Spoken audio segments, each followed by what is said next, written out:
La Fabrique Audio présente La Petite Histoire. www.lafabriqueaudio.com. Alice Guy, ce nom ne vous dit peut-être pas grand-chose, et pourtant c'est le nom d'une figure du cinéma, le cinéma muet, le cinéma parlant de la fin du 19e siècle. C'est une figure qui a marqué le 7e art à jamais. Alice Guy, qui a été la première réalisatrice de cinéma de fiction, la première femme à avoir créé sa propre maison de production, une aventurière courageuse, une businesswoman, une immense artiste avec une originalité énorme et surtout, Alice Guy a toujours été en avance sur son époque. Et bien malgré tout ça, Alice Guy a été laissée dans l'ombre de la grande histoire. Voici donc pour vous aujourd'hui la petite histoire d'une femme talentueuse, une femme audacieuse, indépendante, une femme visionnaire. Aujourd'hui, c'est la petite histoire d'Alice Guy. Ah ouais. Quelle histoire ça aussi. Salut tout le monde, bienvenue dans la petite histoire. Avant de commencer, j'aimerais saluer Julie qui nous a laissé un message sur les réseaux sociaux. On est sur Facebook. Julie nous dit « Merci pour votre épisode consacré à Halloween. C'était super, passionnant et envoûtant. Et si l'envie prenait à l'équipe de refaire un format comme celui-ci, eh bien surtout n'hésitez pas. Merci à tous et joyeux Halloween. » Alors voilà, c'était un épisode spécial Halloween, un format un petit peu différent, avec des témoignages de personnes qui ont vu, observé, entendu des choses un petit peu étranges. On renouvellera effectivement ce genre d'épisode, peut-être pour Noël, qui sait. Et puis merci également à Tariq qui nous a lui laissé un petit message sur Apple Podcast. Je vous rappelle que vous pouvez nous laisser des messages sur les plateformes de podcast, sur les réseaux sociaux. Ça nous fait plaisir de voir vos messages, ça nous permet de mieux vous connaître et puis ça nous permet également clairement d'être mieux classés dans les algorithmes de vos plateformes de podcast préférées. Et ça, vous le savez que c'est important pour continuer avec cette petite histoire. Je suis Florent Mounier, j'ai donc écrit cet épisode de la petite histoire pour vous. C'est Sébastien Girard qui l'a mixé et vous pouvez nous suivre sur le www.lafabriqueaudio.com ainsi que sur l'ensemble des plateformes de podcast. Alors pour démarrer avec cette histoire autour d'Alice Guy, direction la France, Saint-Mandé. Nous sommes le 1er juillet 1873 et un cri de nouveau-né vient de se faire entendre à Saint-Mandé. C'est celui d'Alice Guy. Mais dans la famille Guy, on n'en est pas au premier cri. Non. Alice est la 5e enfant d'un couple. Un couple qui est un couple de travailleurs, un couple qui ne réside pas en France d'ailleurs, un couple d'expatriés au Chili. Les parents d'Alice sont des entrepreneurs qui bossent beaucoup. Ils possèdent un petit réseau de librairies. C'est une petite bourgeoisie avec une famille, vous l'aurez compris, qui a pas mal de moyens, mais qui a aussi très peu de temps pour la petite famille, pour les enfants. Et donc, on confie rapidement Alice aux grands-parents. Les grands-parents, eux, ils ne sont ni en France ni au Chili, ils sont en Suisse. Alice Guy va donc rester avec papy-mamie en Suisse jusqu'à ses 3 ans. Et puis, quelques années plus tard, on va renvoyer Alice à ses parents, donc au Chili. C'est un début d'enfance finalement qui se déroule entre la France pour le démarrage, la naissance d'Alice, ensuite la Suisse et puis ensuite le Chili. Et puis finalement, à ses 6 ans, on va renvoyer Alice en France pour qu'elle rejoigne ses 2 grandes sœurs, les 2 grandes sœurs qui sont dans une pension. Donc vous le voyez, la vie d'Alice est très tôt plutôt dessinée comme une aventure. Et attendez parce que ça ne fait que commencer, vous allez voir. Alors, Alice continue à grandir, 6 ans, 7 ans, 8 ans, 9 ans, 10 ans, elle arrive ensuite à l'adolescence et puis les temps deviennent un petit peu difficiles pour la famille parce que tout d'abord le frère d'Alice va mourir à 17 ans d'une maladie cardiaque, donc ça va vraiment marquer Alice. Et puis en plus, à peine quelques mois plus tard, c'est au tour du papa d'Alice de décéder. Alors Alice, elle a désormais la lourde responsabilité de prendre soin de sa maman. Alice Guy vit donc avec sa mère à Paris. Et Alice démarre des études de sténographe. À l'époque, sténographe, c'est un boulot dans lequel il y a plutôt des débouchés. La preuve, à peine sortie de son école, Alice s'est embauchée comme secrétaire de direction. Elle bosse pour le comptoir général de la photographie. Et elle n'a pas postulé à cette entreprise pour rien. Bah non, parce qu'elle aime bien, à la base, la photographie. Elle est attirée par ce milieu. Et alors, parmi les employés qu'elle va côtoyer au comptoir général de la photographie, il y a un certain Léon Gaumont. Le gars n'est pas connu à l'époque, mais vous avez reconnu ce nom. C'est un nom qui nous parle évidemment à tous, puisqu'il s'agit du créateur des cinémas et productions Gaumont. Alors un beau jour, ce fameux Léon Gaumont, il lui dit qu'il va racheter des parts dans l'entreprise. Il lui dit même qu'un jour, l'entreprise sera la sienne. Ce jour-là, il arrive très vite. En 1895, Léon Gaumont crée la société Gaumont et compagnie pour reprendre l'exploitation du fonds de commerce du comptoir général de la photographie. Et parmi les associés, on trouve des noms connus, notamment le nom d'un certain Eiffel, Gustave Eiffel. Léon Gaumont va mettre rapidement en avant ses grandes ambitions pour cette entreprise. Lui, il veut que cette entreprise soit moderne, toujours en avance sur son époque.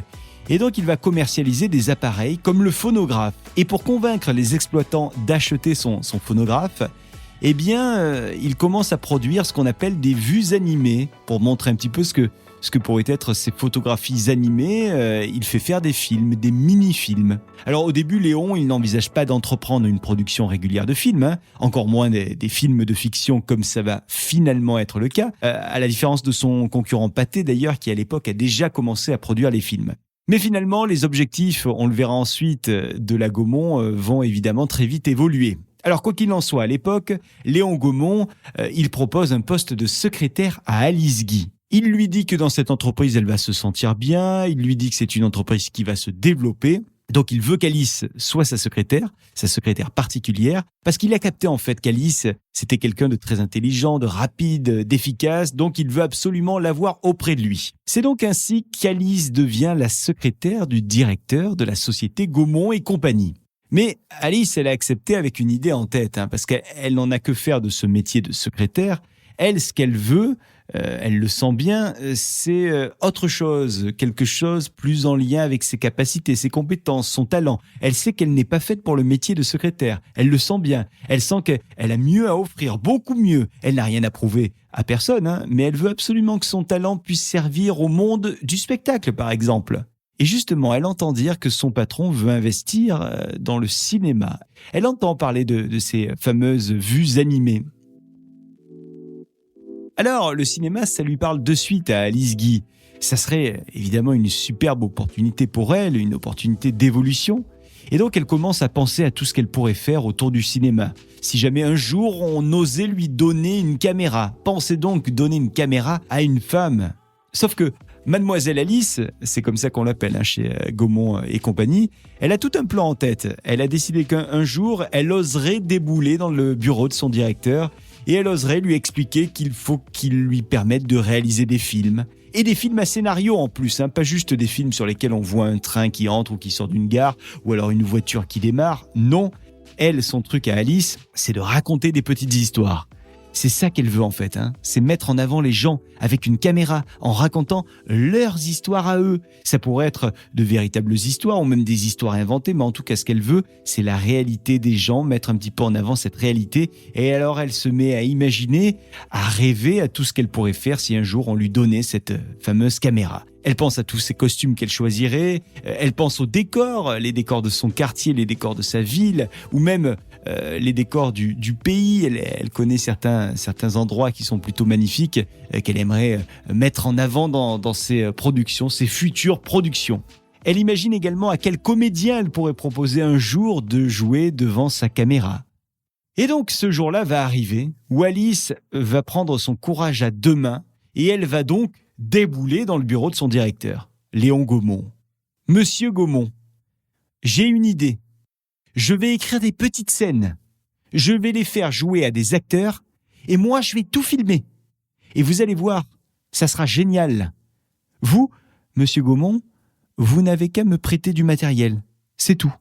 Mais ne vous inquiétez pas, ce travail ne viendra pas empiéter sur mon travail de secrétaire. Je vous le promets. » Alors, Léon Gaumont, il la regarde fixement.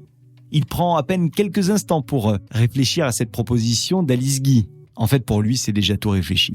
Quelque part, quand elle a déboulé Alice Guy dans ce bureau, il savait déjà ce qu'elle allait lui dire. Il savait déjà ce qu'elle allait lui demander. Alors c'est un oui, un grand oui. Bien sûr qu'il va lui prêter du matos pour ses films. Parce qu'il le sent, cette Alice, elle a quelque chose en elle, un truc qui s'appelle sans doute le talent et dont il pourra peut-être profiter dans quelques semaines, dans quelques mois ou peut-être dans quelques années ou décennies. Léon Gaumont accepte donc cette requête d'Alice Guy. Et quelques temps plus tard, ça y est, Alice a enfin tout.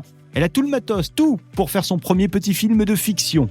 Un film qu'elle va choisir d'intituler « La Fée aux choux ». Nous sommes en 1896. Alice Guy n'a que 23 ans. Et alors vous l'imaginez, elle tourne ce film avec les moyens du bord. C'est pas des gros moyens. Et puis surtout, elle tourne ce film avec le temps dont elle peut disposer, qui est en fait son propre temps libre. Ouais, parce que elle est quand même secrétaire du directeur à côté. Et elle l'a promis, elle ferait aussi bien son job de secrétaire. Et elle tient parole. Alors c'est pendant le tournage qu'on découvre le véritable caractère d'Alice Guy. Un tempérament qui a certainement beaucoup joué pour son succès. Alice a ce qu'on appelle un caractère relativement fort. Elle sait ce qu'elle veut en tout cas, et elle sait le dire. Et puis tant pis si ça ne plaît pas aux autres. Alors le tournage a démarré, Alice a donc tous ses acteurs, ses comédiens, et puis Alice a le matériel, et Alice a même le décor. Elle vient de poser tout le matos devant une toile peinte, une toile qu'elle a disposée sur le mur du laboratoire des établissements Gaumont. Et puis il y a une deuxième scène à laquelle elle a pensé, une scène qu'elle aimerait voir se dérouler dans le jardin de son pavillon. Pour cette scène, elle a disposé des choux en carton. Et visuellement, rien à dire, ça marche. Bref, le tournage de ce premier film se déroule plus ou moins comme elle l'avait imaginé. Enfin, il y a toujours les aléas d'une production. Mais en tout cas, ce que je peux vous dire, c'est qu'à 24 ans, ça y est, son premier film est terminé. Alice Guy devient alors officiellement la première femme réalisatrice au monde. Et c'est donc avec ce film, La Fée aux choux, que la renommée d'Alice explose littéralement. Et ce premier essai réussi incite forcément le boss, Léon Gaumont, à créer un véritable département de films au sein de son entreprise. Qui va bien pouvoir être à la tête de ce département, pense Léon Gaumont ? Enfin, en réalité, il n'a pas pensé longtemps à cette question parce que la réponse était vite trouvée. C'était évidemment Alice Guy qui devait tenir ce département. Qui d'autre qu'elle aurait les épaules, les connaissances, les compétences pour porter ce département du film. Mademoiselle Guy prend donc la direction du département de production de films de la société Gaumont et compagnie. Un département où elle est en fait quasiment l'unique et seule réalisatrice permanente. En 1905, Alice Guy réalise un nouveau film intitulé « La vie du Christ », dont on va beaucoup entendre parler ensuite. Et là, on est tout à fait dans d'autres moyens. Il s'agit pour l'époque d'une super production, parce que c'est une production avec 300 figurants. Rendez-vous compte, pour l'époque, c'est absolument colossal. Et donc 1905, c'est une grosse année pour elle parce que elle fait ce film « La vie du Christ ». Et puis elle rencontre également un certain Louis Feuillade. Louis Feuillade, elle lui fait passer un entretien d'embauche. Et au cours de cet entretien, Alice Guy demande à Louis Feuillade quelles sont ses compétences en cinéma. Et Louis Feuillade, il affirme sans aucune hésitation « Mes compétences, madame, sont fort étendues. Et il ne tient qu'à vous de me mettre à l'épreuve. » Alors Alice Guy, elle voit tout de suite en Louis Feuillade une véritable opportunité pour développer le studio, mais aussi pour qu'elle-même ait plus de temps. Parce que c'est vrai que d'un côté, développer le studio et de l'autre, faire ses films, tout ça prend du temps, prend énormément de temps. Alors vous l'aurez compris, elle n'est plus du tout la secrétaire particulière de Léon Gaumont, mais quand même, elle a pas mal de pain sur la planche. Ce qu'elle veut, Alice Guy, en fait, c'est se consacrer à l'activité qui la passionne vraiment, la réalisation de films et des films parlants. Elle ne veut plus entendre parler des films muets. Et donc, elle laisse une grande partie de la direction du studio à Louis Feuillade, qu'elle vient d'embaucher. Et pendant ce temps-là, elle a le temps pour réaliser, entre 1903 et 1906, des films. Oh, elle en réalise quelques-uns. Plus de 400 films parlants en 3 années seulement. C'est énorme. Le moins qu'on puisse dire, c'est qu'Alice Guy est une réalisatrice prolifique. Et donc, pour avoir plus de temps encore, Alice Guy, au bout de quelques mois, va décider de nommer carrément Louis Feuillade à la tête des studios. Ça, c'est un grand bouleversement quand même dans sa vie professionnelle que de laisser ses studios, la responsabilité des studios à Louis Feuillade, en qui elle a une totale confiance. Et puis alors, côté personnel, il y a un autre bouleversement. parce que comme il lui reste encore un tout petit peu de temps dans sa vie, elle a le temps de faire la rencontre avec celui qui deviendra en 1907 son mari, c'est Herbert Blaché. Herbert, lui, c'est un opérateur. Il est d'origine anglaise et il bosse pour l'agence Gaumont qui est basée à Berlin.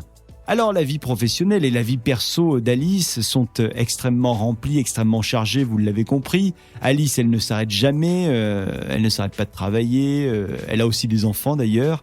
Et puis, plus le temps passe, plus Alice est sûre que quelque chose d'encore plus grand l'attend quelque part.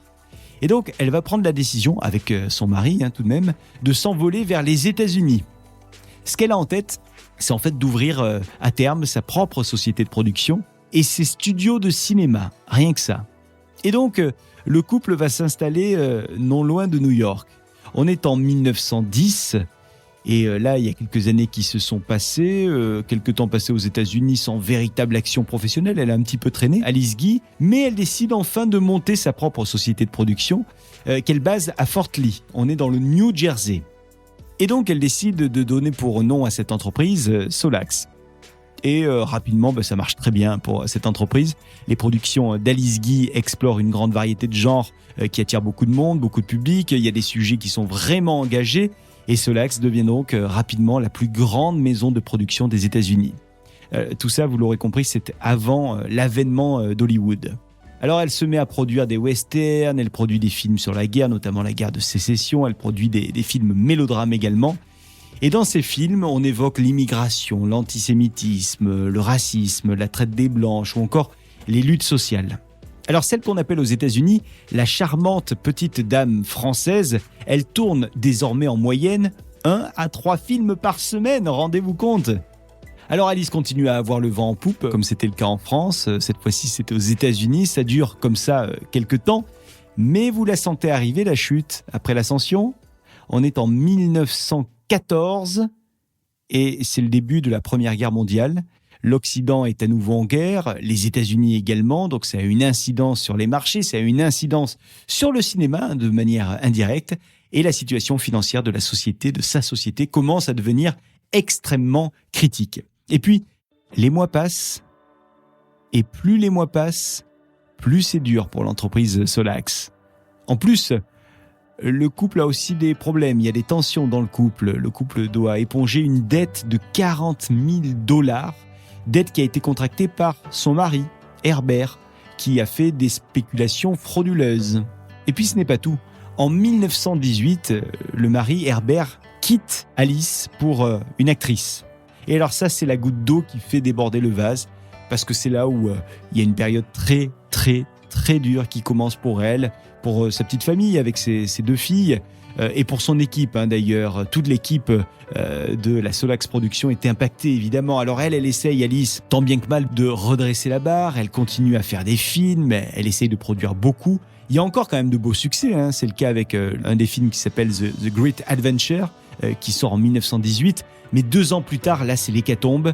Elle produit un film qui ne marche pas du tout et qui pourtant a coûté cher. Et puis alors en plus à côté personnel, elle tombe malade, elle manque de peu d'être emportée par la terrible grippe espagnole. Il y a ses filles également qui tombent malades. Et puis il y a un bâtiment de Solax qui disparaît dans un incendie. Alors c'est finalement le fisc qui va mettre un terme à l'aventure américaine d'Alice Guy, puisqu'il va saisir le fisc l'entreprise Solax. Quelque temps plus tard, on est en 1922. Alice est criblée de dettes et donc elle décide de repartir. Elle rentre en France. Elle va repartir chez sa sœur qui peut l'accueillir un temps. Et donc à ce moment-là, la cinéaste a 50 ans et elle pense qu'elle a encore le temps de se refaire dans le monde du cinéma français. Mais en réalité, le cinéma français a changé. En tout cas, le contexte dans lequel on a évolué dans le cinéma français a changé. Elle connaît en fait beaucoup moins de monde dans ce cinéma français. Et puis, c'est sans doute un monde qui n'aime pas trop le succès des femmes. Et donc, les grands studios ne la rappellent pas, ne lui accordent pas les rendez-vous qu'elle demande. En fait, les grands studios ne lui laissent plus faire sa place. Et c'est le cas d'ailleurs des studios Gaumont qui ne lui accordent quasiment aucun crédit. Et les déceptions continuent d'affluer parce qu'elle se rend compte que même des gens pour lesquels elle avait de l'estime et peut-être même de l'affection essayent de la discréditer ou même de l'arnaquer. Léon Gaumont, par exemple, il ne crédite pas tous ses films. Donc, évidemment, grande surprise quand Alice Guy découvre que certaines de ses œuvres, qu'elle a réalisées elle-même, sont créditées au nom de Louis Feuillade, qu'elle avait fait embaucher à l'époque. Quelques années plus tard, son premier film est même attribué à Henri Gallet, son acteur fétiche. Alors clairement, Alice Guy, elle peine à toucher les royalties qui normalement lui sont dues sur son œuvre. Et elle n'a pas de boulot non plus. Enfin, c'est vraiment la galère. La chute est longue, la chute est terrible pour Alice Guy. Et après 5 années de galère en France, elle ne sait plus ce qu'elle doit faire et elle retourne aux États-Unis finalement. Et là-bas, elle va s'installer dans le New Jersey. Et puis, elle finit par se résigner sur le monde du cinéma. Elle décide de quitter la profession, elle décide de changer de boulot. Et elle commence à écrire des contes pour les enfants là-bas, dans le New Jersey. Elle donne également des conférences, mais donc elle ne reprend pas. Elle ne reprendra jamais d'ailleurs son rôle de scénariste ou de réalisatrice ou de productrice même. Alice Guy prend tout de même pas mal de temps pour remettre un petit peu les pendules à l'heure sur ce qu'a été sa carrière. Elle rédige ses mémoires, mais elle ne parvient même pas à faire éditer cette autobiographie de son vivant.